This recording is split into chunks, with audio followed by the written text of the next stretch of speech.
ಮಾಡ್ಲಿಕ್ಕಿರುವಂತ ವಾಕ್ಯದ ಭಾಗ ಏನಂತ ಹೇಳಿದ್ರೆ ಅಥವಾ ವಿಷಯ ಏನಂತ ಹೇಳಿದ್ರೆ ಪರಲೋಕ, ಅಥವಾ ಲೋಕದವರು ಹೇಳೋ ಪ್ರಕಾರ ಸ್ವರ್ಗ ಅಲ್ಲ. ಹಾಗಾದ್ರೆ ಇದ್ರ ಬಗ್ಗೆ ನಾವೀಗ ಜಸ್ಟ್ ಒಂದೆರಡು ಪ್ರಶ್ನೆಗಳನ್ನು ಕೇಳ್ತೇನೆ ನಾನು. ಅಂದ್ರೆ ನೀವು ವಾಕ್ಯದ ಮೇರೆಗೆ ತಿಳ್ಕೊಂಡ ಹಾಗೆ ನಿಮ್ಮ ಹೃದಯದಲ್ಲಿರುವಂತ ವಾಕ್ಯದ ಅನಿಸಿಕೆಗಳನ್ನ ನೀವೀಗ ಹೇಳ್ಬೇಕು. ಸರಿನಾ? ಏನಂತ ಹೇಳಿದ್ರೆ ಪರಲೋಕದಲ್ಲಿ ಮೊದಲನೇ ಪ್ರಶ್ನೆ, ಪರಲೋಕದಲ್ಲಿ ಏನೇನಿಲ್ಲ, ಯಾವ್ಯಾವ ಸಂಗತಿಗಳು ಅಲ್ಲಿ ಇರೋದಿಲ್ಲ. ಪಾಪ ಇರೋದಿಲ್ಲ, ಶಾಪ ಇಲ್ಲ, ದುಃಖ ಗೋಳಾಟ ಇಲ್ಲ, ಕಷ್ಟ ಕಣ್ಣೀರಿಲ್ಲ, ಚಿಂತೆ ಇಲ್ಲ, ಬಾಧೆ ಇಲ್ಲ, ಸಮಸ್ಯೆ ಇಲ್ಲ. ಅದೆಲ್ಲ ಒಂದೇ ರಿಲೇಟೆಡ್, ಅದು ರಿಲೇಷನ್ ಅವೆಲ್ಲ. ಮತ್ತೇನೇನಿಲ್ಲ, ಕೆಲಸ ಮಾಡ್ಬೇಕನ್ನಂಗಿಲ್ಲ,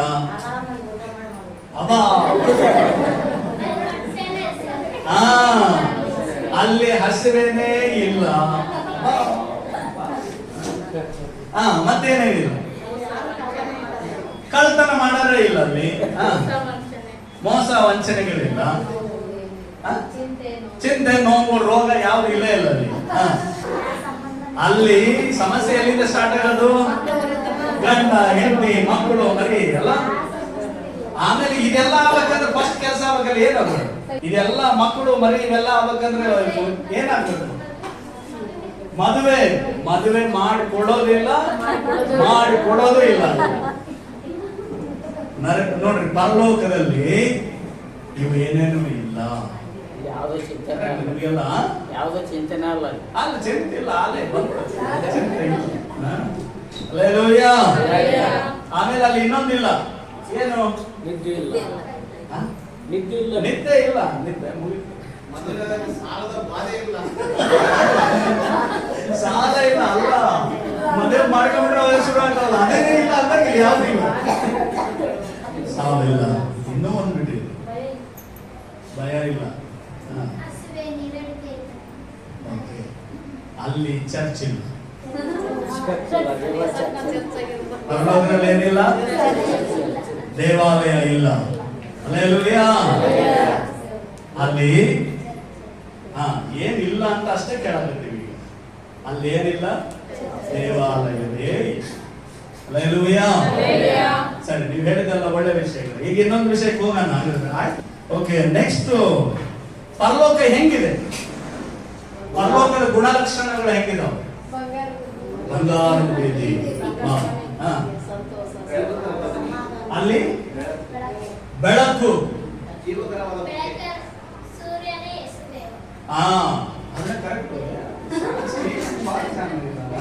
ಕ್ರಿಸ್ತನೇ ಅಲ್ಲಿ ಏನಾಗಿರ್ತಾರೆ? ಬೆಳಕಾಗಿರ್ತಾರೆ. ಅದಕ್ಕೆ ಅಲ್ಲಿ ರಾತ್ರಿ ಅನ್ನೋದು ಇರೋದೇ ಇಲ್ಲ, ರಾತ್ರಿ ಇಲ್ವೇ ಇಲ್ಲ ಅಲ್ಲಿ.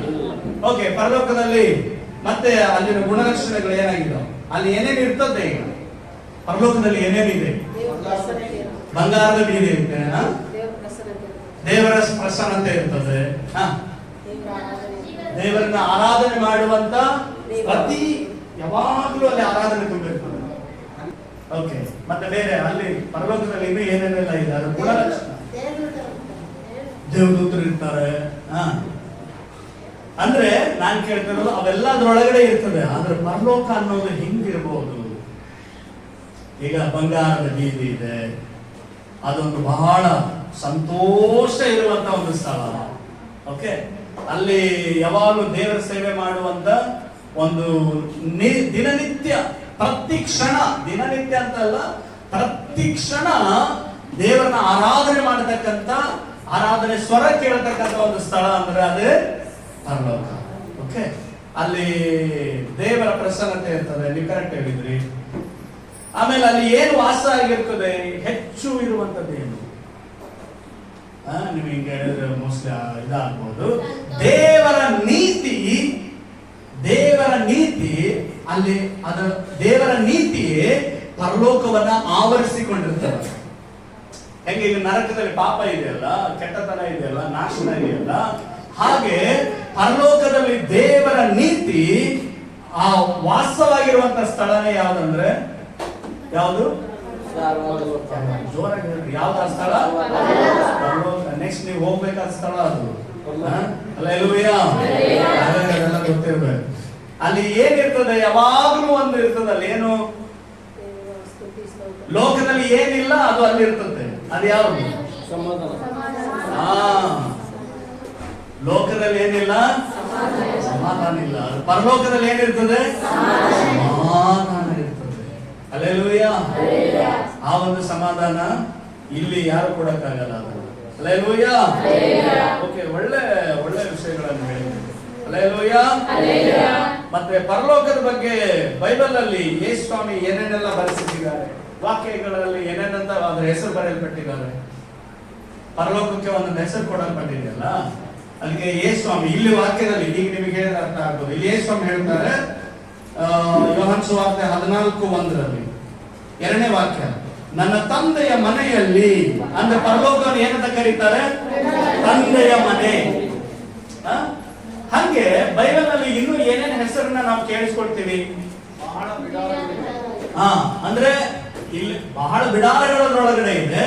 ಆದ್ರೆ ಪರಲೋಕಕ್ಕೆ ಒಂದು ಹೆಸರನ್ನ ಯೇಸು ಸ್ವಾಮಿ ಇಲ್ಲಿ ಏನಂತ ಹೇಳ್ತಿದ್ದಾರೆ? ತಂದೆಯ ಮನೆ, ತಂದೆಯ ಮನೆ.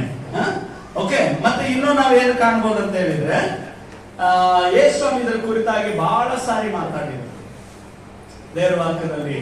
ಪರಲೋಕ ರಾಜ್ಯದ ಬಗ್ಗೆ ಸಾಮ್ಯಗಳನ್ನು ಉಪಯೋಗ ಮಾಡಿಕೊಂಡು ಅಲ್ವಾ, ಕೆಲವು ಘಟನೆಗಳನ್ನ, ಕೆಲವು ಸಂದರ್ಭಗಳನ್ನ ತಗೊಂಡು ಯೇಸು ಸ್ವಾಮಿ ಏನ್ ಮಾಡಿದ್ರು ಹೇಳ್ತಾರೆ. ಒಬ್ಬ ಐಶ್ವರ್ಯವಂತ ಇದ್ದ, ಅವನೇನ್ ಮಾಡಿದ, ಒಂದು ಭೂಮಿಯಲ್ಲಿ ಅದು ಒಳ್ಳೆ ಒಂದು ನಿಧಿ, ಹೂಳಿಟ್ಟಂತ ದ್ರವ್ಯ ಅಂದ್ರೆ ನಿಧಿ ಆ ಭೂಮಿಯೊಳಗಡೆ ಇತ್ತು.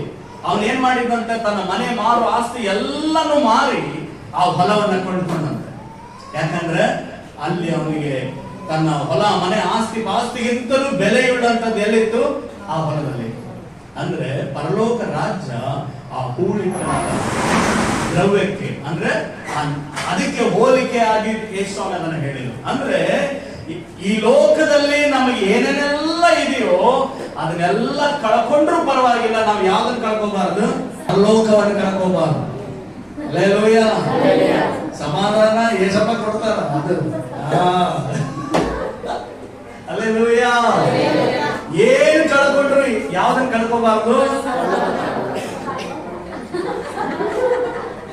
ಮತ್ತು ಉಲ್ಟಾ ಹೇಳ್ತಿರಲ್ಲ, ನಿಮ್ಮ ಜೀವನದಲ್ಲಿ, ಲೋಕದಲ್ಲಿ ನಿಮಗಿರುವಂತ ಯಾವುದನ್ನೇ ಕಳ್ಕೊಂಡ್ರು ಯಾವುದನ್ನ ಕಳ್ಕೋಬಾರ್ದು? ಪರಲೋಕವನ್ನ ಕಳ್ಕೋಬಾರ್ದು. ಎಲ್ಲನೂ ಬೇಕಾದ್ರೆ ಅದಕ್ಕಾಗಿ ಕೊಟ್ಟು ಬಿಟ್ಟು ಏನ್ ಮಾಡ್ಕೋಬೇಕು? ಅದನ್ನ ಸಂಪಾದಿಸ್ಕೊಳ್ಬೇಕು. ಯಾವ್ದನ್ನ? ಹಲ್ಲೆಲೂಯಾ. ಓಕೆ, ಇಬ್ರಿಯ ಪತ್ರಿಕೆಯಲ್ಲಿ ಓದೋಣ ಒಂದು ವಾಕ್ಯ. ಅದನ್ನು ಓದಿದ್ರೆ ನಮಗೆ ಅರ್ಥ ಆಗ್ತದೆ. ಇಬ್ರಿಯ ಪತ್ರಿಕೆ 11ನೇ ಅಧ್ಯಾಯ ಅದರ 10ನೇ ವಾಕ್ಯ. ಹೇಗೆ ತೆರೆಯೋಣ? ಇಬ್ರಿಯ ಪತ್ರಿಕೆ 11. ಅವನು ಶಾಶ್ವತವಾದ ಅಸ್ತಿವಾರಗಳುಳ್ಳ ಪಟ್ಟಣವನ್ನು, ಅಂದರೆ ದೇವರು ಸಂಕಲ್ಪಿಸಿ ನಿರ್ಮಿಸಿದ ಪಟ್ಟಣವನ್ನು ಎದುರು ನೋಡುತ್ತಿದ್ದನು. ಹಲ್ಲೆಲೂಯಾ. ಶಾಶ್ವತವಾದ ಅಸ್ತಿವಾರಗಳುಳ್ಳ ಪಟ್ಟಣ. ಹಲ್ಲೆಲೂಯಾ. ಪರಲೋಕಕ್ಕೆ ಒಂದು ಹೆಸರೇನು? ಶಾಶ್ವತವಾದ ಅಸ್ತಿವಾರಗಳುಳ್ಳ ಪಟ್ಟಣ. ಹಲ್ಲೆಲೂಯಾ. ಇವತ್ತು ಈ ಬಿಲ್ಡಿಂಗ್ ಕಟ್ಟಿದ್ದಾರೆ. ಇದಕ್ಕೆ ಲೈಫ್ ಎಷ್ಟು ವರ್ಷ? ಎಷ್ಟು ವರ್ಷ ಬಿಲ್ಡಿಂಗ್? 70 ವರ್ಷ ಅಷ್ಟೇ ತಾನೆ. ಆದ್ರೆ ಪರಲೋಕದ ಫೌಂಡೇಶನ್ ಏನಿಲ್ಲಂತೆ, ಅದಕ್ಕೆ ಕೊನೆ ಇಲ್ಲ. ಹಲ್ಲೆಲೂಯಾ. ಅದು ಶಾಶ್ವತವಾಗಿರುವಂತ ಫೌಂಡೇಶನ್ ಅನ್ನ ಹೊಂದಿದಂತ ಒಂದು ಪಟ್ಟಣ. ಅದ್ಯಾವ್ದಂದ್ರೆ ಪರಲೋಕ. ಹಲ್ಲೆಲೂಯಾ. ಹಾಗೆ ಮತ್ತಾಯ ಸುವಾರ್ತೆ 18:10 ತೆರೆಯಿರಿ. ಏನಂತ ಹೇಳ್ತದೆ? ಪರಲೋಕದಲ್ಲಿ ಅವರ ದೂತರು. ಹಲ್ಲೆಲೂಯಾ. ಹಾಗಾದ್ರೆ ಪರಲೋಕದಲ್ಲಿ ದೇವದೂತರು ಇರುವಂತ ನಿವಾಸ ಸ್ಥಾನ ಯಾವುದಾಗಿದೆ? ಅದು ಪರಲೋಕ. ಹಲ್ಲೆಲೂಯಾ. ಹಾಗಾದ್ರೆ ದೇವದೂತರು ಯಾರು? ಯಾರ ದೇವದೂತರು? ಅವರು ದೇವರ ಅಪ್ಪಣೆಯನ್ನ ನೆರವೇರಿಸತಕ್ಕಂತ ಸೇವಕರಾಗಿದ್ದಾರೆ. ಹಲ್ಲೆಲೂಯಾ. ಅದ್ರಲ್ಲಿ ದೇವರು ಯಾವ ಕೆಲಸಗಳನ್ನು ಹೇಳ್ತಾರೋ ಆ ಕೆಲಸವನ್ನು ಅವರು ಮಾಡ್ತಾರೆ. ಹಲ್ಲೆಲೂಯಾ. ಅವರು ಆ ದೇವದೂತರು ವಾಸವಾಗಿರ್ತಕ್ಕಂಥ ಒಂದು ನಿವಾಸ ಸ್ಥಾನ ಯಾವುದಂದ್ರೆ ಅದು ಪರಲೋಕ ಎಂಬುದಾಗಿ ನಾವಿಲ್ಲಿ ವಾಕ್ಯದಲ್ಲಿ ನೋಡ್ತಾ ಇದ್ದೀವಿ. ಹಲ್ಲೆಲೂಯಾ. ಈಗ ಪುನಃ ನಾವು ಇಬ್ರಿಯ ಪತ್ರಿಕೆ 12ನೇ ಅಧ್ಯಾಯಕ್ಕೆ ಬರ್ರಿ. ಇಬ್ರಿಯ ಪತ್ರಿಕೆ 12:22 ಓದೋಣ. ಇಲ್ಲಿ ನಾವು ಗಮನಿಸಬೇಕಾದಂತ ಒಂದು ಸಂಗತಿ ಏನಂತ ಹೇಳಿದ್ರೆ 12:22 ಅಲ್ಲಿ ಏನಂತೆ, ಚೀಯೋನ್ ಪರ್ವತಕ್ಕೂ ಜೀವ ಸ್ವರೂಪನಾದ ದೇವರ ಪಟ್ಟಣವಾಗಿರುವ ಪರಲೋಕ. ಹಲ್ಲೆಲೂಯಾ. ಅಂದ್ರೆ ಅದು ಜೀವ ಸ್ವರೂಪನಾದ ದೇವರ ಪಟ್ಟಣ. ಕೆಲವರು ಹಣವಂತರು ದೇಶ ವಿದೇಶಗಳಲ್ಲಿರುವಂತ ಪಟ್ಟಣಗಳನ್ನ ನೋಡ್ಲಿಕ್ಕೆಲ್ಲ ಹೋಗ್ತಾರಲ್ಲ. ಹಲ್ಲೆಲೂಯಾ. ಕೇಳಿಸ್ಕೊಳ್ತಿದ್ದೀರಿ? ಆದ್ರೆ ಜೀವ ಸ್ವರೂಪನಾದ ದೇವರ ಪಟ್ಟಣ ಅದನ್ನ ನೋಡ್ಬೇಕಂದ್ರೆ ಮುಂದೆ ಕಲಿತೀವಿ, ನಾವು ಮುಂದೆ ಕೇಳಿಸ್ಕೊಳ್ತೀವಿ ಏನ್ ಮಾಡ್ಬೇಕಂತ. ಹಲ್ಲೆಲೂಯಾ. ಹಾಗಾದ್ರೆ ಜೀವ ಸ್ವರೂಪನಾದ ದೇವರ ಪಟ್ಟಣ, ಆ ಪಟ್ಟಣ ಯಾವುದು?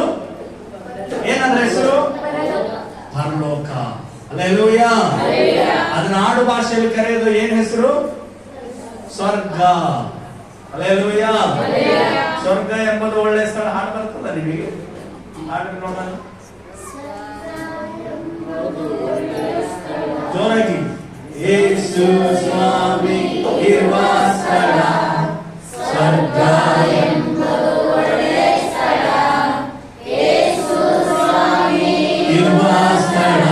ಅಲ್ಲಿ ಪಾಪವಿಲ್ಲ, ಅಲ್ಲಿ ಶಾಪವಿಲ್ಲ, ಅಲ್ಲಿ ಹಸಿವೆ ಇಲ್ಲ, ಅಲ್ಲಿ ನಿದ್ದೆ ಇಲ್ಲ. ಅಲ್ಲಿ ಪಾಪವಿಲ್ಲ, ಅಲ್ಲಿ ಶಾಪವಿಲ್ಲ, ಅಲ್ಲಿ ಹಸಿವೆ ಇಲ್ಲ, ಅಲ್ಲಿ ನಿದ್ದೆ ಇಲ್ಲ. ಸ್ವರ್ಗ ಎಂಬುದು ಒಳ್ಳೆಯ ಸ್ಥಳ. ಯೇಸು ಸ್ವಾಮಿ ಇರುವ ಸ್ಥಳ. ಸ್ವರ್ಗ ಎಂಬುದು ಒಳ್ಳೆಯ ಸ್ಥಳ. ಯೇಸು ಸ್ವಾಮಿ ಇರುವ ಸ್ಥಳ. ಅಲ್ಲಿ ಪಾಪವಿಲ್ಲ, ಅಲ್ಲಿ ಶಾಪವಿಲ್ಲ, ಅಲ್ಲಿ ಹಸಿವೆ ಇಲ್ಲ, ಅಲ್ಲಿ ನಿದ್ದೆ ಇಲ್ಲ. ಅಲ್ಲಿ ಪಾಪವಿಲ್ಲ, ಅಲ್ಲಿ ಶಾಪವಿಲ್ಲ, ಅಲ್ಲಿ ಹಸಿವೆ ಇಲ್ಲ, ಅಲ್ಲಿ ನಿದ್ದೆ ಇಲ್ಲ. ಹಾಗಾದ್ರೆ ಸ್ವರ್ಗ ಅನ್ನುವಂಥದ್ದು ಅದು ಯೇಸು ಸ್ವಾಮಿ ಇರುವಂತ ಒಂದು ಸ್ಥಳ. ಹಲ್ಲೆಲೂಯಾ. ಇಲ್ಲಿ ದೇವರ ವಾಕ್ಯದಲ್ಲಿ ಇಬ್ರಿಯ ಪತ್ರಿಕೆ 12:22 ನೋಡೋ ಪ್ರಕಾರ ಏನಂತ ಹೇಳುತ್ತೆ? ಇದು ಜೀವ ಸ್ವರೂಪನಾದ ದೇವರ ಪಟ್ಟಣ. ಜೀವ ಸ್ವರೂಪನಾದ ದೇವರ ಪಟ್ಟಣ. ಹಲ್ಲೆಲೂಯಾ. ಹಾಗಾದ್ರೆ ಆ ಪಟ್ಟಣವನ್ನ ನೋಡೋದು ಮಾತ್ರ ಅಲ್ಲ, ಅಲ್ಲಿ ಸೇರುವುದಕ್ಕಾಗಿ ನಮ್ಮನ್ನು ನಾವೇನ್ ಮಾಡ್ಕೊಳ್ಬೇಕು? ಸಿದ್ಧ ಮಾಡಿಕೊಳ್ಬೇಕು. ಹಲ್ಲೆಲೂಯಾ. ಇನ್ನೊಂದು ವಾಕ್ಯವನ್ನ ಅದೇ ಇಬ್ರಿಯ ಪತ್ರಿಕೆ 11:16 ಓದ್ರಿ ಬೇಗನೆ.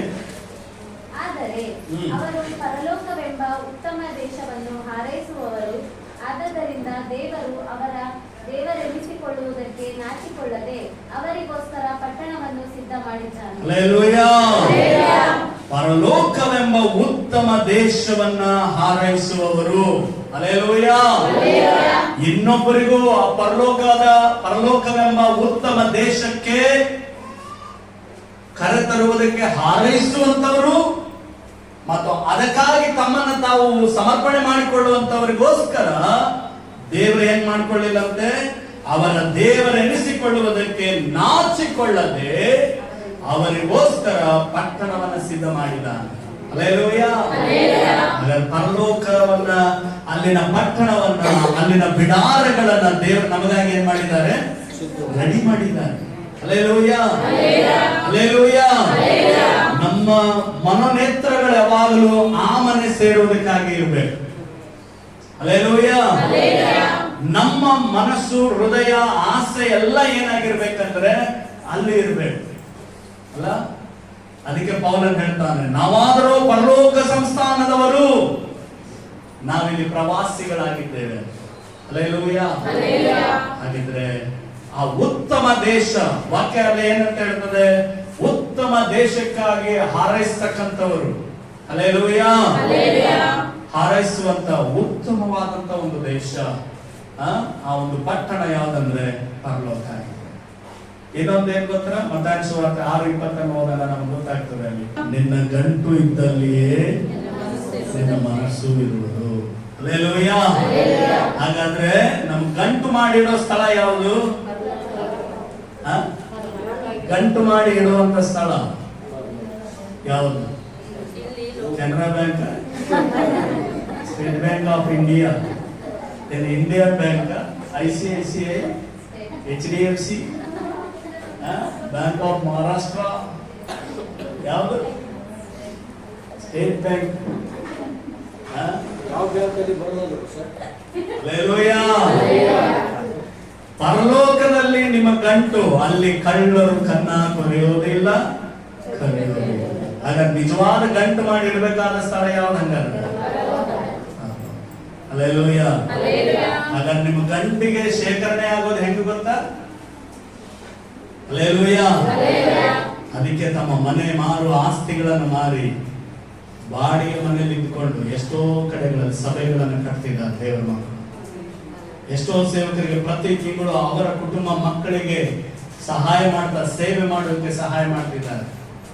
ಎಷ್ಟೋ ಅನಾಥರಿಗೆ, ದಿಕ್ಕಿಲ್ಲದವರಿಗೆ ದೇವರ ಮಕ್ಕಳು ತಾವು ಬಾಡಿಗೆ ಮನೆಯಲ್ಲಿದ್ರು, ತಮಗೆ ಸ್ವಂತ ಆಸ್ತಿ ಪಾಸ್ತಿಗಳನ್ನು ಮಾಡಿಕೊಳ್ಳದೆ ಇದ್ರು ದೇವರ ಸೇವೆಯಲ್ಲಿ ಬಿತ್ತುತ್ತಾ ಇದ್ದಾರೆ. ಅಂತ ಹಣವೇ ಪರಲೋಕದಲ್ಲಿ ನಮ್ಮ ಗಂಟಾಗಿ ಉಳಿಯುವಂಥದ್ದು. ಹಲ್ಲೆಲೂಯಾ. ಈ ಲೋಕದಲ್ಲಿ ನಾವು ಎಷ್ಟೇನೆಲ್ಲ ಮಾಡಿದ್ರು ವ್ಯರ್ಥ. ಆದ್ರೆ ಅದನ್ನೇ ಮಾಡಬೇಕಾದ್ರೆ ಆ ಕಾರ್ಯಗಳಿಂದ ನಮ್ಮ ಗಂಟು ಪರಲೋಕದಲ್ಲಿ ಶೇಖರಣೆಯಾಗಿ ನಮ್ಮ ಹೆಸರಲ್ಲಿ ಡೆಪಾಸಿಟ್ ಇಡಬೇಕಂದ್ರೆ ದೇವರ ಸೇವೆಗಾಗಿ ನಾವು ಬಿತ್ತಬೇಕು. ಅಲ್ಲೇ ದೇವರ ಮಕ್ಕಳೇ, ನಿಮ್ಮ ಗಂಟು ಅಂದ್ರೆ ಅದು ಎಂತ ಗಂಟು? ಆತ್ಮಿಕವಾದಂತ ಗಂಟು. ಆತ್ಮಿಕವಾದಂತ ಗಂಟು ಮಾಡಿಟ್ಟುಕೊಳ್ಳುವಂತ ಒಂದು ಸ್ಥಳ. ಆ ಸ್ಥಳ ಯಾವುದು? ಜೋರಾಗಿ ಹೇಳ್ರ, ಆ ಸ್ಥಳ ಯಾವುದು? ಪರಲೋಕ. ಅದು ಯಾವುದೇ ಬ್ಯಾಂಕ್ ಅಲ್ಲ, ಯಾವುದೇ ಫೈನಾನ್ಸ್ ಅಲ್ಲ, ಯಾವುದೇ ಸಂಘಗಳಲ್ಲ, ಅಲ್ಲ ಯಾವುದೇ ಚೀಟಿ ಗಂಟುಗಳಲ್ಲ. ಅದು ಯಾವುದು? ಪರಲೋಕ. ಹಲ್ಲೆಲೂಯಾ. ಹಾಗಾಗಿ ನಮ್ಮ ಗಂಟು ಅಲ್ಲಿ ಇರ್ಬೇಕಂತ ಹೇಳಿದ್ರೆ ಈ ಲೋಕದಲ್ಲಿ ನಾವು ನಿಸ್ವಾರ್ಥವಾಗಿ ಸೇವೆಗಾಗಿ, ಸೇವಕರುಗಳಿಗಾಗಿ, ದೇವರ ರಾಜ್ಯ ನೀತಿಯ ಕಾರ್ಯಗಳಿಗಾಗಿ ಬಿತ್ತುವುದನ್ನು ಕಲಿಬೇಕು. ಹಲ್ಲೆಲೂಯಾ. ಯಾಕೆ ಗೊತ್ತಾ? ಹಾಗೆ ನಾವು ಇರುವಾಗಲೇ ನಮ್ಮ ಬೊಕ್ಕಸಗಳು ಕೂಡ ತುಂಬಲ್ಪಡ್ತವೆ, ನಮ್ಮ ಜೀವನಗಳು ಕೂಡ ಆಶೀರ್ವದಿಸಲ್ಪಡ್ತವೆ. ಇವತ್ತು ಆ ರೀತಿ ಮಾಡ್ತಾ ಇರುವಂತವ್ರು ಯಾರು ಭಿಕ್ಷುಕರಾಗಿಲ್ಲ, ಅವರೆಲ್ಲ ಟಾಪ್ 1 ಬಿಸ್ನೆಸ್ ಮೆನ್ಗಳಾಗಿದ್ದಾರೆ. ನಾನು ಕೇಳಿಸ್ಕೊಂಡೆ, ಬೆಂಗಳೂರಲ್ಲಿ ಒಂದು ಸಭೆ ಇದೆ, ನಾನು ಹೇಳಿದ್ದೇನೋ ಗೊತ್ತಿಲ್ಲ, ಒಂದು ಚರ್ಚ್ ಇದೆ. ಆ ಚರ್ಚ್ನಲ್ಲಿ ಬೀದಿ ಕಸ ಹೊಡೆಯೋರು ತಿಂಗಳ ಒಬ್ಬ ಸೇವಕರಿಗೆ ಸಪೋರ್ಟ್ ಮಾಡ್ತಾರೆ. ಯಾರವರು? ಬೀದಿಯಲ್ಲಿ ಕಸ ಹೊಡೆದು ದುಡಿದು ಹಣ ಸಂಪಾದನೆ ಮಾಡುವ, ಹಣ್ಣುಗಳನ್ನ ಮಾರುವಂತವ್ರು. ಈಗ ಶಾಂತಮ್ಮರೆಲ್ಲ ಇವರು ಹಣ್ಣು ಮಾರ್ತಾರಲ್ಲ, ಆ ರೀತಿ ಮಾಡುವಂತ ಮನೆ ಕೆಲಸ ಮಾಡೋರು, ಇನ್ನೊಬ್ಬರ ಮನೆ ಕಸ ಮುಸುರಿ ಕೆಲಸಗಳನ್ನ ಮಾಡಿ ದುಡಿದು ತಂದ ಹಣವನ್ನ ಅವರು ಇಟ್ಕೊಳ್ಳದೆ ಅದನ್ನ ಏನ್ ಮಾಡ್ತಿದ್ದಾರೆ? ಸೇವೆ ಮಾಡುವಂತವರಿಗೆ ಕೊಟ್ಟು ಸೇವೆ ಮಾಡುವುದಕ್ಕೆ ಪ್ರೋತ್ಸಾಹ ಮಾಡ್ತಿದ್ದಾರೆ. ಆದ್ರೆ ಆ ಒಂದು ಚರ್ಚ್ನಿಂದ ಅವರು ಕರ್ನಾಟಕದ ಪ್ರತಿಯೊಂದೊಂದು ಜಿಲ್ಲೆಗಳಲ್ಲಿಯೂ ಅವರ ಚರ್ಚ್ ಪರವಾಗಿ ಸೇವೆ ಮಾಡಲಿಕ್ಕೆ ಸೇವಕರನ್ನ ಇಟ್ಟು ಸೇವೆ ಮಾಡ್ತಾ ಇದ್ದಾರೆ. ರೀಸೆಂಟ್ ಆಗಿ ಗೋವಾ, ಕೆಲವು ಬೇರೆ ರಾಜ್ಯಗಳಲ್ಲಿ ಕೂಡ ಸೇವೆ ಮಾಡುವುದಕ್ಕೆ ಸೇವಕರಿಗೆ, ಅಲ್ಲಿ ಕೆಲವರಿಗೆ ಕಷ್ಟ ಇರ್ತದೆ, ಫೈನಾನ್ಷಿಯಲಿ ಕಷ್ಟ ಇರ್ತದೆ. ಈಗ ಸೇವೆ ಮಾಡೋರಿಗೆ ಎಲ್ಲ ಆಸ್ತಿ ಅಂತಸ್ತು ಇಟ್ಕೊಂಡು ಎಲ್ಲರೂ ಸೇವೆ ಮಾಡೋರಿರಲ್ಲ, ಎಲ್ಲರ ಸ್ಥಿತಿ ಒಂದೇ ತರ ಇರಲ್ಲ. ಅವ್ರ ಮಕ್ಕಳನ್ನ ಓದಿಸ್ಬೇಕಾಗ್ತದೆ, ಮನೆ ಬಾಡಿಗೆ ಕಟ್ಟಬೇಕಾಗ್ತದೆ, ಏನೆಲ್ಲ ಅವಶ್ಯಕತೆ, ಜೀವನದ ಅವಶ್ಯಕತೆ ಗೊತ್ತಲ್ಲ ಎಲ್ಲರಿಗೂ. ಹಾಗೇನೆ ಅವರ ಅಗತ್ಯತೆಗಳನ್ನ ಇವ್ರು ಪೂರೈಸಿ ಸೇವಕರು ಅವರ ಕುಟುಂಬವಾಗಿ ಸೇವೆ ಮಾಡೋ ರೀತಿಯಲ್ಲಿ ಮಾಡ್ತಿದ್ದಾರೆ. ಹಾಗಾದ್ರೆ ಇದು ಯಾವ ಗಂಟು? ಹಾಗಾದ್ರೆ ಅವ್ರು ಎಲ್ಲಿ ಕೂಡಿಸಿರ್ತಾ ಇದ್ದಾರೆ? ಹಾಗಾದ್ರೆ ಪರಲೋಕದ. ಹಲ್ಲೆಲೂಯಾ. ನಮಗೆ ಈಗ ಅದು ಕಾಣದೇ ಇರಬಹುದು, ಮುಂದೊಂದು ದಿನ ದೇವರು ಅದರ ಪ್ರತಿಫಲವನ್ನು ನಮಗೆ ಕೊಡಲಿಕ್ಕಿದ್ದಾರೆ. ಹಲ್ಲೆಲೂಯಾ. ನಮ್ಮ ಯಾವ ಸಂಗತಿಗಳನ್ನು ದೇವರು ಮರೆಯುವುದಿಲ್ಲ. ಹಲ್ಲೆಲೂಯಾ. ಹಾಗಾಗಿ ಆತ್ಮಿಕವಾದಂತ ಗಂಟು ಮಾಡಿ ಇಟ್ಟುಕೊಳ್ಳುವಂತ ಒಂದು ಸ್ಥಳ, ಆ ಸ್ಥಳ ಯಾವುದಾದ್ರೆ ಯಾವುದು? ಪರಲೋಕ. ಹಲ್ಲೆಲೂಯಾ. ಆದ್ರೆ ಒಂದೇನಂತ ಹೇಳಿದ್ರೆ, ಈ ಲೋಕದಲ್ಲಿ ಏನೇ ಸೇಫ್ಟಿ, ಏನೇ ಭದ್ರತೆ ಅಂತ ನಮ್ಮ ಹಣವನ್ನು ಇಟ್ಟರು ಕೂಡ ಅದೇನೆಲ್ಲ ಆಗ್ಬೋದು. ಲಾಸ್ಟ್ ಟೈಮ್ ನೋಡಿದ್ರ ನೀವು ನ್ಯೂಸ್ ಅಲ್ಲಿ ನೋಡಿರ್ಬೋದು, ಹೆಣ್ಮಕ್ಳು ಬ್ರದರ್ ಹೇಳಿದ್ರು, ಅವ್ರು ಒಂದ್ ಮನೆ ಒಡೆದು ತೆಗೆದು ಮನೆ ಕಟ್ಲಿಕ್ಕೆ ಹೋದಾಗ ಬೊಂಬುಗಳಲ್ಲೆಲ್ಲ ದುಡ್ಡುಗಳು ಇಲಿ ಕಡದು ಎಲ್ಲ ಗಂಡ ಗೊತ್ತಿಲ್ದಂಗೆ ಮಕ್ಕಳಿಗೆ ಗೊತ್ತಿಲ್ದಂಗೆ ಬೊಂಬನ ಹೇಗಿಟ್ಟು ಏನಾಯ್ತದು? ಇಲ್ಲಿ ಎಲ್ಲ ತಿಂದು ಹೋಗ್ಬಿಟ್ಟು ಬ್ರದರ್ ಹೇಳಿದ್ರು. ಹಲ್ಲೆಲೂಯಾ. ಹಾಗಾದ್ರೆ ಈ ಲೋಕದಲ್ಲಿ ನಾವು ಏನೇ ಸಂಪಾದಿಸ್ತೇವೆ ತಪ್ಪಲ್ಲ ನಾನು ಹೇಳ್ತಿದ್ರು, ಆದ್ರೆ ನಮ್ಮ ಸಂಪೂರ್ಣ ಬಯಕೆ ಹಣ ಸಂಪಾದನೆನೇ ಆಗಿದ್ರೆ ಖಂಡಿತ ನುಸಿ ಹಿಡಿತದೆ, ಕಿಲು ಹತ್ತದೆ, ಕೆಟ್ಟ ಹೋಗ್ತದೆ. ಆದ್ರೆ ನಮಗೆ ಅನ್ನ ವಸ್ತ್ರಗಳಿಗೋಸ್ಕರ ಅದು ಬೇಕಂತ ಇದ್ರೆ ತಪ್ಪಿಲ್ಲ. ಹಣದ ಆಸೆ ಸಕಲ ವಿಧವಾದ ಕೆಟ್ಟತನಕ್ಕೆ ಮೂಲವಾಗಿದೆ ಅಂತ ಬೈಬಲ್ ಹೇಳುತ್ತೆ. ಆದ್ರಿಂದ ದೇವರ ಮಕ್ಕಳು ಹಣದ ವಿಷಯದಲ್ಲಿ ಜಾಗೃತಿಯಾಗಿರ್ಬೇಕು. ಹಲ್ಲೆಲೂಯಾ. ಮಾತ್ರವಲ್ಲ, ನಮ್ಮ ಗಂಟು ಆತ್ಮಿಕ ಗಂಟಾಗಿ ಅದು ಪರಲೋಕದಲ್ಲಿ ಕೂಡಿಸಿಡಲ್ಪಡಬೇಕಂದ್ರೆ ಇಲ್ಲಿ ದೇವರ ಸೇವೆಗಾಗಿ ನಾವು ಯಥಾರ್ಥವಾಗಿ ನಿಸ್ವಾರ್ಥವಾಗಿ ಪ್ರಶ್ನೆ ಇಲ್ಲದೆ ನಾವು ದೇವರಿಗಾಗಿ ಕೊಡೋದನ್ನು ಕಲಿಬೇಕು, ದೇವರ ಸೇವೆಗಾಗಿ ಬಿತ್ತೋದನ್ನು ಕಲಿಬೇಕು. ಅವಾಗ ಆಶೀರ್ವಾದ. Okay, hallelujah. ಸರಿ, ಹಾಗಾದ್ರೆ ಈಗ ಕೊನೆಯದಾಗಿ ಬರೋಣ. ಒಂದು ಪಾಯಿಂಟ್, ಅದರೊಳಗಡೆ ಕೆಲವು ವಿಷಯಗಳು ಹೇಳಿ ನಾನು ಮುಗಿಸ್ಬಿಡ್ತೇನೆ.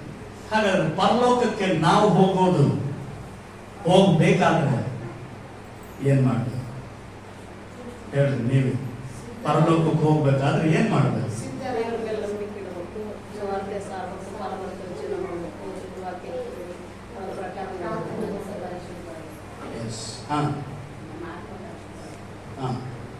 ಮತ್ತೆ ಏನ್ ಮಾಡ್ಬೇಕು? ಪರಲೋಕಕ್ಕೆ ನೀವು ಹೋಗ್ತೀರಂತ ಗ್ಯಾರಂಟಿ ಇಲ್ಲ. ಗುಡ್. ಒಂದ್ ನಿಮಿಷ, ಒಂದೇ ನಿಮಿಷ ನಿಮ್ ಕಣ್ಣನ್ನು ಮುಚ್ಚಿ, ನಿಮ್ಮ ಎದೆ ಮೇಲೆ ನಿಮ್ಮ ಕೈಯನ್ನು ಇಟ್ಕೊಂಡು ನಿಮ್ಮನ್ನು ನೀವೇ ಪರೀಕ್ಷೆ ಮಾಡಿಕೊಳ್ಳಿ. ಯೇಸು ಈಗಲೇ ಬಂದ್ರೆ ನಾನು ಪರಲೋಕಕ್ಕೆ ಹೋಗೋಕೆ ರೆಡಿ ಇದ್ದೀನ, ನಿಮ್ಮನ್ನು ಪರೀಕ್ಷೆ ಮಾಡಿಕೊಳ್ಳಿ. ಒಂದೇ ನಿಮಿಷ ನಿಮ್ಮ ಹೃದಯವನ್ನು ನೀವು ಪರೀಕ್ಷೆ ಮಾಡಿಕೊಳ್ಳಿ.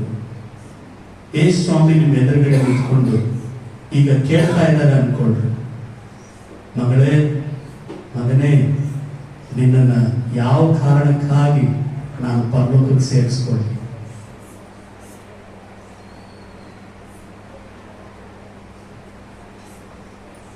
ನೀನು ಏನ್ ಮಾಡಿದ್ದಿ ಅಂತ ನಿನ್ನನ್ನು ನನ್ನ ಪರಲೋಕಕ್ಕೆ ಸೇರಿಸ್ಕೊಳ್ಳಿ ಅಂತ ಕೇಳಿದ್ರೆ ನಿಮ್ಮ ಮನಸ್ಸಿದ್ದಾಗಿದೆಯಾ?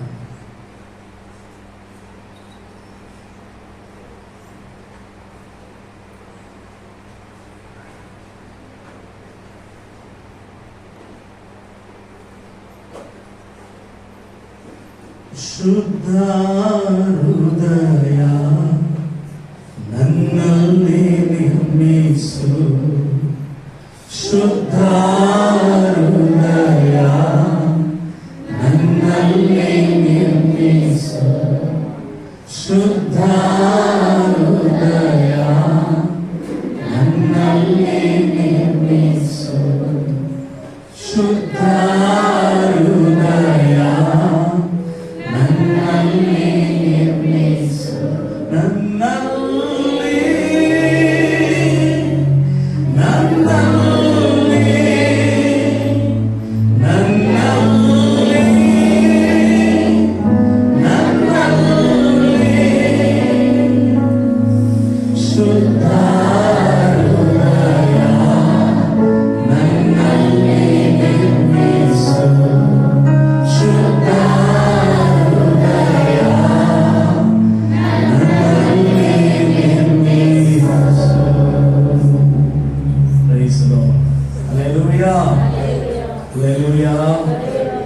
ದೇವರನ್ನು ಆಶೀರ್ವದಿಸಲಿ. ಹಾಗಾದ್ರೆ ಪರಲೋಕವನ್ನು ನಾವು ಸೇರ್ಬೇಕಾದ್ರೆ ಕೇಳಿಸ್ಕೊಳ್ಳೋಣ. ಈಗ ವಾಕ್ಯದ ಕಡೆಗೆ ಗಮನ ಕೊಡೋಣ. ಪರಲೋಕವನ್ನು ನಾವು ಸೇರ್ಬೇಕಾದ್ರೆ ನಮ್ಮೊಳಗಡೆ ಏನು ಇರ್ಬೇಕು ಅಂತ? ಶುದ್ಧ ಹೃದಯ ಬಹಳ ಪ್ರಾಮುಖ್ಯ. ಆ ಶುದ್ಧ ಹೃದಯ ನಮ್ಮನ್ನು ಉಂಟಾಗ್ಬೇಕಂದ್ರೆ ದೇವರ ವಾಕ್ಯ ಸ್ಪಷ್ಟವಾಗಿ ಹೇಳ್ತದೆ, ನಾವು ಮಾನಸಾಂತರ ಹೊಂದಿದವರಾಗಿರ್ಬೇಕು. ಮಾನಸಾಂತರ ಅಂದ್ರೆ ಏನು? ಈಗ ನೀನ್ ಕೆಸರಲ್ಲಿ ಹೆಜ್ಜೆಗೆ ಇಟ್ಬಿಟ್ಟಿದ್ದೀವಿ, ನೋಡಿಟ್ಟಿದೆಯೋ ನೋಡದೆ ಇಟ್ಬಿಟ್ಟಿದೆಯೋ, ಆದ್ರೆ ಈಗ ನೀನು ಹೆಜ್ಜೆಯನ್ನ ಹಿಂತೆಗೆಯೋದು ಬಹಳ ಪ್ರಾಮುಖ್ಯ, ಅದನ್ನ ತೊಳೆಯೋದು ಬಹಳ ಪ್ರಾಮುಖ್ಯ. ನೀನು ಆ ಕೆಸರಿನಿಂದ ನಿನ್ನ ಕಾಲನ್ನ ನೀನು ಮೇಲೆತ್ತಿ ನೀನು ಅದನ್ನು ತೊಳೆದು ಬಂಡೆಯ ಮೇಲಿಟ್ಟರೆ ನೀನು ಪರಲೋಕ ಸೇರ್ಬೇಕಾಗ್ತದೆ. ಹಲ್ಲೆಲೂಯಾ. ಮಾತ್ರವಲ್ಲ, ನಮ್ಮ ಒಳಗಡೆ ಯಾವಾಗಲೂ ಒಂದು ಭಾರ ಇರಬೇಕು. ಇನ್ನೊಂದು ರೀತಿ ಹೇಳೋದಂದ್ರೆ ಬಡತನ ಇರಬೇಕು. ಯಾವ ಬಡತನ ಗೊತ್ತಾ? ಆತ್ಮದ ಬಡತನ. ಯೇಸು ಹೇಳ್ತಾರಲ್ಲ, ಆತ್ಮದಲ್ಲಿ ಬಡವರಾಗಿರುವವರು ಧನ್ಯರು, ಪರಲೋಕ ರಾಜ್ಯ ಅವರು. ಹಲ್ಲೆಲೂಯಾ. ಹಾಗಾದ್ರೆ ನಮಗೆ ಪರಲೋಕ ಸಿಗಬೇಕಂದ್ರೆ ಆತ್ಮದಲ್ಲಿ ಬಡವರಾಗಿ ನಾವಿರ್ಬೇಕು. ಪ್ರಾರ್ಥನೆ ಮಾಡೋರು ಸಾಕು ಅಂತ ಇರಬಾರ್ದು. ಸಭೆ, ಆರಾಧನೆ, ಪ್ರಾರ್ಥನೆ, ದೇವರ ವಾಕ್ಯ ಅಂತ ಹೇಳಿದ್ರೆ ಸಾಕು ಅನ್ನೋ ಹಾಗೆ ಇರಬಾರ್ದು. ಸೇವೆ ಮಾಡುವ ವಿಷಯದಲ್ಲಿ ಇಷ್ಟು ಮಾಡಿದ್ ಸಾಕು ಅಂತ ಇರಲೇಬಾರ್ದು, ತೃಪ್ತಿ ಆಗಬಾರ್ದು. ಆ ಭಾರ ಇರಬೇಕು. ದೇವರೇ, ಇಷ್ಟು ಜನ ಇದ್ದಾರೆ, ದೇವರೇ ಇನ್ನೂ ನನಗೆ ನಮ್ಮ ಸಭೆಯಲ್ಲಿ ಜನರು ಬೇಕು, ದೇವರೇ ಅವರೆಲ್ಲ ನಮ್ಮ ಜೊತೆ ಎಲ್ಲಿ ಬರಬೇಕು? ಪರಲೋಕಕ್ಕೆ ಬರಬೇಕು. ಅಲ್ಲ, ನಿಮ್ಮ ಊರಲ್ಲಿ ಸಾಯ್ತಾ ಇರ್ಬೋದು ಜನ, ಅವ್ರ ಕುರಿತಾಗಿ ನಿಮ್ಮ ಹೃದಯ ಉರಿಬೇಕು. ದೇವರೇ, ಅವ್ರ ರಕ್ಷಣೆ ಹೊಂದದೆ ಸಾಯ್ತಾ ಇದ್ದಾರಲ್ಲ, ಅವ್ರು ಹಾಗೆ ಸಾಯ್ಬಾರ್ದು, ಅವ್ರ ರಕ್ಷಣೆ ಹೊಂದಿ ಸಾಧ್ಯ. ಹಲ್ಲೆಲೂಯಾ. ಬಂದಿಕೊಡಲ್ಲಿ ಮಂಜಮ್ಮ ತೀರಿ ಹೋದ್ರು, ಹೊಳೆಸಿರಿಗೆರೆಯಲ್ಲಿ ರತ್ನಮ್ಮ ಅವರು ತೀರಿ ಹೋದ್ರು. ಅವ್ರ ಕುರಿತಾಗಿ ಅವರು ಇಲ್ಲ ಅನ್ನೋದೊಂದೇ ನಮಗೆ ಬೇಜಾರು, ಆದ್ರೆ ಅವ್ರ ರಕ್ಷಣೆ ಹೊಂದಿ ಸತ್ತೋದ್ರಲ್ಲ. ಹಲ್ಲೆಲೂಯಾ. ಹಾಗಾದ್ರೆ ಆ ವೈರಾಗ್ಯ, ಆ ಭಾರ ನಾವು ಬೆಳೆಸ್ಕೊಂಡು. ಹಲ್ಲೆಲೂಯಾ. ಮಾತ್ರವಲ್ಲ, ಯೇಸು ಹೇಳ್ತಾರೆ, ನಿಮ್ಮ ನೀತಿ ಫರಿಸಾಯರ ನೀತಿಗಿಂತ ಹೆಚ್ಚಿನದಾಗಬೇಕಂತ. ಹಲ್ಲೆಲೂಯಾ. ಅಂದಿನ ಕಾಲದ ಫರಿಸಾಯರು ಏನ್ ಮಾಡ್ತಿದ್ರು? ಇನ್ನೊಬ್ಬರಿಗೆ ಮಾಡ್ರಿ ಮಾಡ್ರಿ ಮಾಡ್ರಿ ಅಂತಿದ್ರು, ಇನ್ನೊಬ್ಬರಿಗೆ ಮಾಡ್ರಿ ಅಂತಿದ್ರು, ಆದ್ರೆ ತಾವು ಮಾಡ್ತಿರ್ಲಿಲ್ಲ.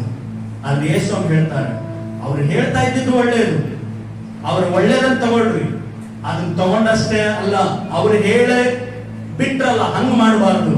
ಅವರ ನೀತಿಯನ್ನ ತಗೊಂಡು ಆ ನೀತಿಯಲ್ಲಿ ನೀವು ನಿಂತು ಆ ನೀತಿಯನ್ನ ನೀವು ಅನುಸರಿಸ್ರಿ ಅಂತ. ಹಲ್ಲೆಲೂಯಾ. ಹಾಗೆ ನಾವು ನೀತಿಯನ್ನ ಅನುಸರಿಸ್ತಾ ನೀತಿಯ ದಾರಿಯಲ್ಲಿ ನಾವು ನಡೆಯೋದಾದ್ರೆ ಪರಲೋಕಕ್ಕೆ ಹೋಗೋದು ಗ್ಯಾರಂಟಿ. ಹಲ್ಲೆಲೂಯಾ. ಹಲ್ಲೆಲೂಯಾ. ಮಾತ್ರವಲ್ಲ, ಯೇಸು ಹೇಳ್ತಾರೆ ಮತ್ತಾಯ 7:21, ನನ್ನ ತಂದೆಯ ಚಿತ್ತದಂತೆ ನಡೆಯುವವನೇ ಪರಲೋಕ ರಾಜ್ಯಕ್ಕೆ ಸೇರ್ತಾನೆ. ಹಲ್ಲೆಲೂಯಾ. ಹಾಗಾದ್ರೆ ದೇವರು ಈ ವಾಕ್ಯದಲ್ಲಿ ಏನೆಲ್ಲ ಬರೆಸಿಟ್ಟಿದ್ದಾರೋ ಕೇಳಿಸ್ಕೊಳ್ರಿ. ಆ ವಾಕ್ಯದಂತೆ ನಾವು ಏನಾಗ್ಬೇಕು? ನಡಿಬೇಕು. ಯಾಕಂದ್ರೆ ದೇವರ ವಾಕ್ಯ ಏನ್ ಹೇಳುತ್ತೆ? ರೋಮ 12 ಹೇಳುತ್ತೆ, ನೀವು ನಿಮ್ಮ ನಿಮ್ಮ ದೇಹಗಳನ್ನ ದೇವರಿಗೆ ಸಜೀವ ಯಜ್ಞವಾಗಿ ಸಮರ್ಪಿಸ್ತೀರಿ, ಇದೇ ನಿಮ್ಮ ವಿವೇಕ ಪೂರ್ವಕವಾದ ಆರಾಧನೆ. ಹಾಗಾದ್ರೆ ನಮ್ಮ ವಿವೇಕ ಉಳ್ಳಂತ ಆರಾಧನೆಯಾಗಿ ಇರಬೇಕಾದಂತದ್ದು ಆ ಆರಾಧನೆ ಯಾವುದಂದ್ರೆ ನಮ್ಮನ್ನೇ ನಾವು ದೇವರಿಗೆ ಕೊಡಬೇಕು. ಹಲ್ಲೆಲೂಯಾ. ಇವತ್ತು ಲೋಕದಲ್ಲಿ ಬಹಳ ಜನ, ಬಹಳ ಸಭೆಗಳಲ್ಲಿ ಬಹಳ ದೇವರ ಮಕ್ಕಳಂತ ಹೇಳ್ಕೊಳ್ಳುವಂತವ್ರು ಏನ್ ಮಾಡ್ತಿದ್ದಾರೆ ಗೊತ್ತಾ? ಸೇವೆಗೆ ಸಹಾಯ ಮಾಡ್ತಾ ಇದ್ದಾರೆ, ಆದ್ರೆ ಇವರ ಲೈಫ್ ಕೆಟ್ಟದಾಗಿದೆ. ಕುಡಿಯೋದ್ರಲ್ಲಿ, ತಿನ್ನೋದ್ರಲ್ಲಿ, ಅನೇಕ ಕಡೆ ತಿರುಗಾಡೋದ್ರಲ್ಲಿ, ಲೋಕದವರ ಸಂಗಡ ಬೆರೆಯೋದ್ರಲ್ಲಿ ಮುಳುಗುತ್ತಿದ್ದಾರೆ. ಆದ್ರೆ ತಪ್ಪದೆ ಅವ್ರು ಏನ್ ಮಾಡ್ತಾರೆ? ಕಾಣಿಕೆ ಕೊಡ್ತಾರೆ. ತಪ್ಪದೆ ಸೇವಕರ ಹತ್ರ ತಲೆಬಾಗಿ ಮೊಣಕಾಲೂರಿ ಪ್ರಾರ್ಥನೆ ಮಾಡಿಸ್ಕೊಳ್ತಾರೆ. ಆದ್ರೆ ಏನಿಲ್ಲ, ರಿಯಲ್ ಆಗಿ ಅವರು ದೇವರ ವಾಕ್ಯಕ್ಕೆ ಸನಿಹವಾಗಿಲ್ಲ. ಹಾಗಾದ್ರೆ ಸೇವೆಗಾಗಿ ಕೊಡೋದಷ್ಟೇ ದೊಡ್ಡದಲ್ಲ, ಕೊಡೋದ್ರಿಂದ ಆಶೀರ್ವಾದನೆ, ಆದ್ರೆ ಕೊಡುವುದಕ್ಕಿಂತ ಮೊದಲು ನಮ್ಮನ್ನೇ ನಾವು ದೇವರಿಗೆ ಕೊಡ್ಬೇಕು. ಹಲ್ಲೆಲೂಯಾ. ಹಾಗೆ ತಂದೆಯ ಚಿತ್ತ ಏನು? ಎಲ್ಲಾ ಮನುಷ್ಯರು ರಕ್ಷಣೆಯನ್ನ ಹೊಂದಿ ಏನಾಗಬೇಕು? ದೇವರ ರಾಜ್ಯವನ್ನು ಸೇರಬೇಕು. ಅದೇ ತಂದೆಯ ಚಿತ್ತ. ಅದನ್ನು ಯಾರು ಅನುಸರಿಸ್ತಾರೋ ಅವರೇ ಪರಲೋಕ ಸೇರಲಿಕ್ಕೆ ಸಾಧ್ಯ. ಮತ್ತು ಮತ್ತಾಯ ಸುವಾರ್ತೆ 18:3 ಹೇಳುತ್ತೆ, ನೀವು ತಿರುಗಿಕೊಂಡು ಚಿಕ್ಕ ಮಕ್ಕಳಂತೆ ಆಗದೆ ಹೋದರೆ ದೇವರ ರಾಜ್ಯ ಸೇರಲ್ಲ. ಹಲ್ಲೆಲೂಯಾ. ಹಾಗಾಗಿ ಚಿಕ್ಕ ಮಕ್ಕಳಂತೆ ನಾವು ಆಗ್ಬೇಕಂತೆ. ಚಿಕ್ಕ ಮಕ್ಕಳಂತೆ ಅಂದ್ರೆ ಹೆಂಗೆ? ಚಿಕ್ಕ ಮಕ್ಕಳು ಒಂದ್ ವೇಳೆ ಅವ್ರಿಗೆ ಬೇಕಾಗಿದ್ದಕ್ಕೋಸ್ಕರ ಕಿತ್ತಾಡಬಹುದು, ಒಬ್ಬರೊಬ್ಬರು ಬಾಯಿ ಹಲ್ಲಚ್ಚಿ ಕಡದಿರ್ಬಹುದು. ಆದ್ರೆ ಸ್ವಲ್ಪ ಹೊತ್ತಿಗೆ ಏನ್ ಮಾಡ್ತವೆ? ಮತ್ತು ಒಬ್ರಿಗೊಬ್ರು ಕೊಡ್ತಾರೆ, ಒಬ್ರಿಗೊಬ್ರು ಹಮ್ಕೊಳ್ತವೆ, ಮುದ್ದಾಡ್ತವೆ, ತಿಂತವೆಲ್ಲ ಹೊಂದ್ಕೊಟ್ಬಿಡ್ತವೆ. ಆದಂತ ತಪ್ಪನ್ನು ಮರೆತು ಬಿಡ್ತವೆ. ಅದಕ್ಕೆ ದೇವರ ವಾಕ್ಯ ಹೇಳುತ್ತೆ, ನೀವು ಕೂಡ ತಿರುಗಿಕೊಂಡು ಚಿಕ್ಕ ಮಕ್ಕಳಂತೆ ಆಗದೆ ಹೋದರೆ. ಇವತ್ತು ಬಹಳ ಜನರು ಮಾಡುವಂತ ತಪ್ಪೇನು ಗೊತ್ತಾ? ಆಶೀರ್ವಾದ ಹೊಂದದೇ ಇರೋದಕ್ಕೆ ಕಾರಣ ಏನು ಗೊತ್ತಾ? ಕ್ಷಮಿಸದೇ ಇರುವಂತದ್ದು. ನಿಮ್ಮ ಜೀವನದಲ್ಲಿ ನಿಮ್ಮ ಆಶೀರ್ವಾದ ಉಳ್ಳವರಾಗಬೇಕಾ? ನಿಮಗೆ ಯಾರು ವಿರೋಧವಾಗಿ ತಪ್ಪು ಮಾಡಿದಾರೋ, ಮಾತಾಡಿದಾರೋ, ನಿಮಗೆ ಅಲ್ಲದ್ದನ್ನ ಅಂದಿದಾರೋ ಅವರ ಹೃದಯಪೂರ್ವಕವಾಗಿ ಕ್ಷಮಿಸಿರಿ. ನೀವು ಕ್ಷಮಿಸಿದ್ರೆ ನೀವೇನ್ ಮಾಡ್ತೀರಿ? ಆಶೀರ್ವಾದ ಮಾಡ್ತೀರಿ. ನೀವೇ ನಿಜವಾದ ದೇವರ ಮಕ್ಕಳು. ಕ್ಷಮಿಸುವವರೇ ನಿಜವಾದ ದೇವರ ಮಕ್ಕಳು. ಹಲ್ಲೆಲೂಯಾ. ಹಾಗಾಗಿ ಚಿಕ್ಕ ಮಕ್ಕಳಂತೆ ನಾವು ಆಗ್ಬೇಕು. ಆದಂತ ತಪ್ಪುಗಳನ್ನ ಮರೆತು ಏನಾಗ್ಬೇಕು? ಚಿಕ್ಕ ಮಕ್ಕಳಂತೆ ನಾವು ದೇವರಿಗಾಗಿ ನಾವು ನಿಲ್ಲೋದಾದ್ರೆ ನಾವು ಪರಲೋಕ ಸೇರಲಿಕ್ಕಾಗ್ತದೆ. ಹಲ್ಲೆಲೂಯಾ. ಮಾತ್ರವಲ್ಲ, ಇನ್ನೊಂದೇನಂತ ಹೇಳಿದ್ರೆ ಬೈಬಲ್ ಸ್ಪಷ್ಟವಾಗಿ ಹೇಳ್ತದೆ, ಐಶ್ವರ್ಯವಂತರು ಪರಲೋಕ ರಾಜ್ಯದಲ್ಲಿ ಸೇರೋದಿಲ್ಲ. ಹಾಗಾದ್ರೆ ಈ ಲೋಕದ ಐಶ್ವರ್ಯದ ಮೇಲೆ ನಾವು ಏನ್ ಮಾಡಬಾರ್ದು? ಪ್ರೀತಿಯನ್ನ ಇಡಬಾರ್ದು. ಈ ಲೋಕದಲ್ಲಿ ದೊಡ್ಡ ಐಶ್ವರ್ಯವಂತರಾಗಬೇಕೆಂಬುದಾಗಿ ಹಗಲು ರಾತ್ರಿ ನೀನು ಕಣ್ಣಿಗೆ ಎಣ್ಣೆ ಹಾಕೊಂಡು ದುಡಿಬೇಕಂತ ಇಲ್ಲ. ಆ ರೀತಿ ಪ್ರಯತ್ನ ಕೂಡ ಮಾಡಕ್ ಹೋಗ್ಬೇಡ್ರಿ. ಈ ಲೋಕದಲ್ಲಿ ನಿನ್ನನ್ನ ದೇವರ ಐಶ್ವರ್ಯವಂತನಾಗಿ ಮಾಡ್ಬೇಕಂತ ಹೇಳಿದ್ರೆ ನಿನ್ ನಿದ್ದೆಯಲ್ಲಿನೇ ನಿನಗೆ ಬೇಕಾದ ಮೊದಲಿನ ಕೆಲಸ ದೇವರೇ ರೆಡಿ ಮಾಡ್ತಾರೆ. ಹೋಗಪ್ಪ ಕೆಲಸ ಮಾಡು, ಹೋಗ್ ಮಗಳ ಇದನ್ನ ಕೆಲಸ ಮಾಡು, ನಾನು ನಿನ್ನ ಆಶೀರ್ವಾದ ಮಾಡ್ತೇನೆ. ಆದ್ರೆ ಇದೆಲ್ಲ ಮಾಡಿದ್ರು ಆರಾಧನೆ ದಿನದಂದು ನೀನೇನಾಗಬೇಕು? ದೇವರ ಸನ್ನಿಧಾನ. ನೀವು ಹೊಂದಿಕೊಳ್ಳುವ ಆಶೀರ್ವಾದ ಅದು ದೇವರಿಂದ ಅನುಮತಿಸಲ್ಪಟ್ಟದ್ದಾಗಿದ್ದಾಗ ನಿಮಗೆ ಯಾವ ಶ್ರಮೆ ಸಂಕಟಗಳನ್ನು ಅದು ತರೋದಿಲ್ಲ. ಆ ಆಶೀರ್ವಾದ ದೇವರ ಸನ್ನಿಧಾನದಿಂದ ನಿನ್ನನ್ನು ದೂರ ಮಾಡಲ್ಲ. ನಿನ್ನ ದುಡಿಮೆ, ನಿನ್ನ ಹಣ, ನಿನ್ನ ಪರಿಸ್ಥಿತಿ ಒಂದು ವೇಳೆ ಯಾವುದೋ ಸಂದರ್ಭ ನಿನ್ನನ್ನು ದೇವರಿಂದ ದೂರ ಮಾಡ್ತಾ ಇದೆ ಅಂದ್ರೆ ಬಹಳ ಎಚ್ಚರಿಕೆಯಾಗಿರ್ಬೇಕು. ಹಲ್ಲೆಲೂಯಾ. ದೇವರ ವಾಕ್ಯ ಹೇಳ್ತದೆ, ಐಶ್ವರ್ಯವಂತರು ಪರಲೋಕ ರಾಜ್ಯದಲ್ಲಿ ಸೇರೋದು ಕಷ್ಟ. ಹಾಗಾಗಿ ಐಶ್ವರ್ಯವನ್ನ ಪ್ರೀತಿಸಬಾರದು. ಅದಕ್ಕೆ ಆದಿ ಭಕ್ತರು ಹೇಳ್ತಾ ಇದ್ರು, ನಮಗೆ ಅನ್ನ ವಸ್ತ್ರಗಳಿದ್ದರೆ ಸಾಕು ಅಂತ. ಹಲ್ಲೆಲೂಯಾ. ದೇವರು ಖಂಡಿತ ಅಡವಿಯ ಹುಲ್ಲಿಗೆ ಉಡಿಸಿ ತೊಡಿಸುವ ದೇವರು, ನಮ್ಮನ್ನು ದರಿದ್ರರನ್ನಾಗಿಡಲ್ಲ.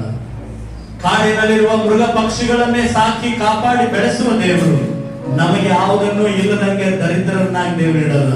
ಖಂಡಿತ ದೇವರು ನಮಗೆ ಬೇಕಾದನ್ನೆಲ್ಲ ಮಾಡೇ ಮಾಡ್ತಾರೆ. ಹಲ್ಲೆಲೂಯಾ. ಆದ್ರೆ ನಾವೇನ್ ಮಾಡಬಾರ್ದು?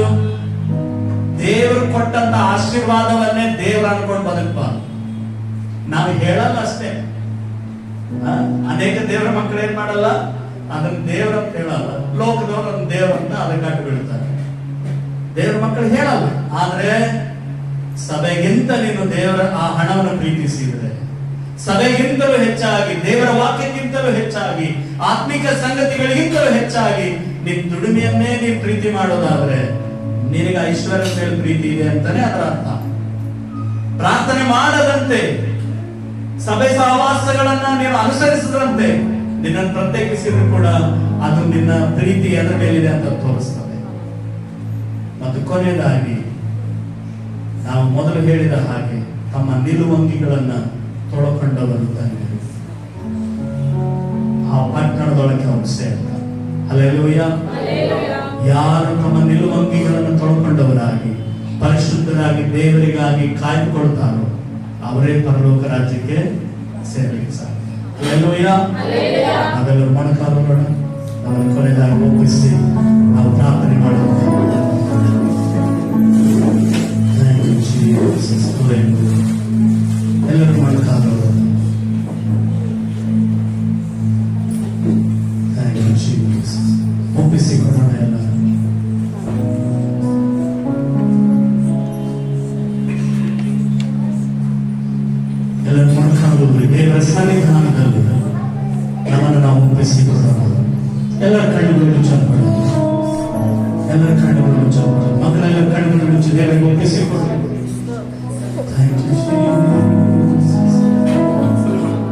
ಸಹೋದರನೇ ಸಹೋದರಿ, ನಾವೆಲ್ಲರೂ ಕರ್ತರು ಇರುವಂತಹ ಸ್ಥಳದಲ್ಲಿ ನಾವು ಸೇರಬೇಕೆಂಬುದಾಗಿ ದೇವರು ನನ್ನನ್ನು ನಿಮ್ಮನ್ನ ಆರಿಸಿಕೊಂಡಿದ್ದಾರೆ.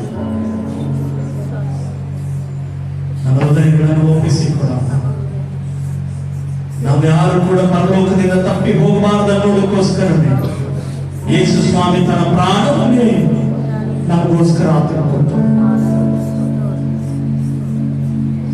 ಆತನು ಅನುಭವಿಸಿದಂತಹ ಹಿಂಸೆ, ಸಂಕಟ, ಮರಣ, ಅದು ನನ್ನನ್ನು ನಿನ್ನನ್ನ ನರಕದಿಂದ ತಪ್ಪಿಸುವುದಕ್ಕೋಸ್ಕರ ದೇವರನ್ನು ಅನುಸರಿಸಿದ. ಹಾಗಾದ್ರೆ ಇಂದು ನಾವು ಯಾವುದಕ್ಕಾಗಿ ತವಕ ಪಡ್ತಾ ಇದ್ದೇವೆ? ಯಾವುದಕ್ಕಾಗಿ ತವಕ ಪಡ್ತಾ ಇದ್ದೇವೆ? ಯಾವ ಸಂಗತಿಗಳಿಗಾಗಿ ನಾವು ಹಾತೊರೆಯುತ್ತಾ ಇದ್ದೇವೆ?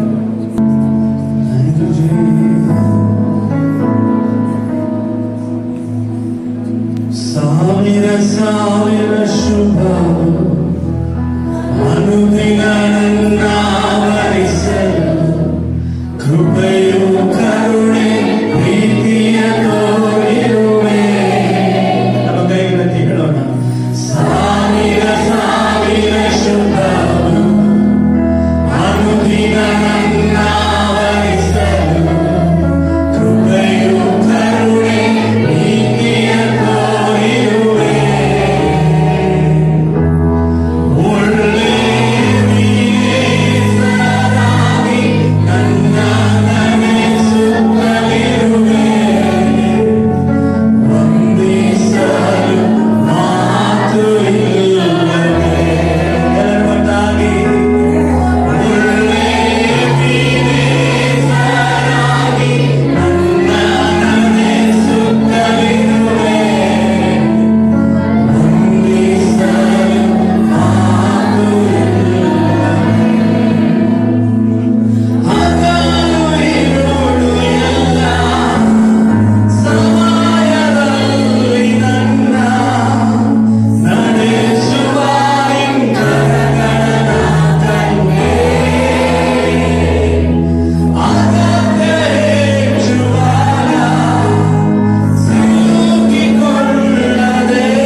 ತಪ್ಪಿಸುವುದಕ್ಕೋಸ್ಕರ, ಪರಲೋಕಕ್ಕೆ ಸೇರಿಸುವುದಕ್ಕೋಸ್ಕರ ದೇವರೇ ನಮಗಾಗಿ ನೀನು ಮರಣದಿಂದ ಜೀವಂತನಾಗಿ ಎದ್ದು ಬಂದು ಇಂದು ನಮ್ಮ ಮಧ್ಯದಲ್ಲಿ ಪರಿಶುದ್ಧಾತ್ಮನಾಗಿ ನಮ್ಮ ಮಧ್ಯದಲ್ಲಿ ಚಲಿಸ್ತಾ ಇರುವುದಕ್ಕಾಗಿ ಸ್ತೋತ್ರ.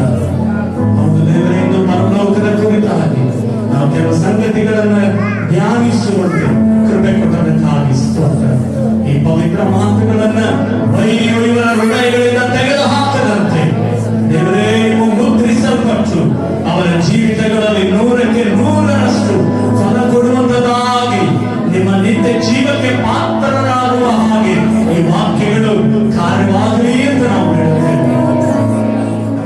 ಪ್ರಾರ್ಥನೆ ಕೇಳಿದಕ್ಕಾಗಿ ಸ್ತೋತ್ರಪ್ಪ.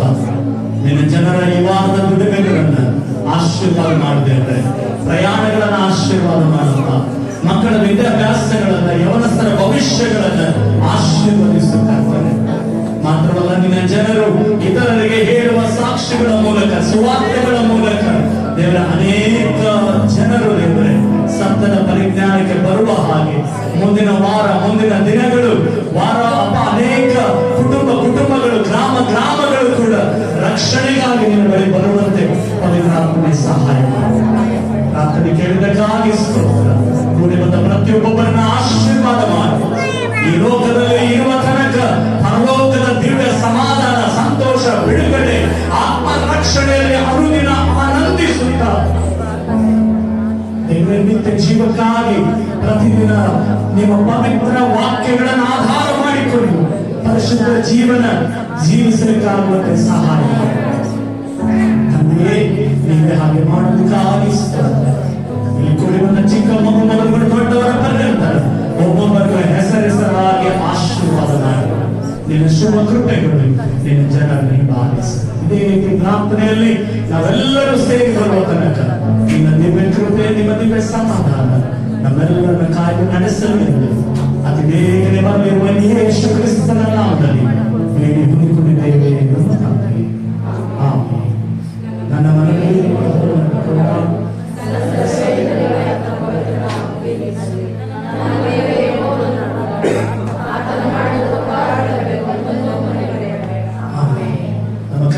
ಯೇಸು ಕ್ರಿಸ್ತನ ಕೃಪೆ, ತಂದೆ ದೇವರ ಪ್ರೀತಿ, ಪರಿಶುದ್ಧಾತ್ಮನ ಐಕ್ಯತೆಯನ್ನು ಇನ್ನು ಯಾವಾಗಲೂ ಕೂಡಿ ಬಂದಿರುವ ನಮ್ಮೆಲ್ಲರೊಂದಿಗೂ ಆತನನ್ನು ಜೀವಿಸುವ ಎಲ್ಲ ದೇವ ಮಕ್ಕಳೊಂದಿಗೂ ಸದಾಕಾಲ ವಾಸವಾಗಿ ದೇವರ ಮೇಲೆ ಆಶೀರ್ವದಿಸಿ.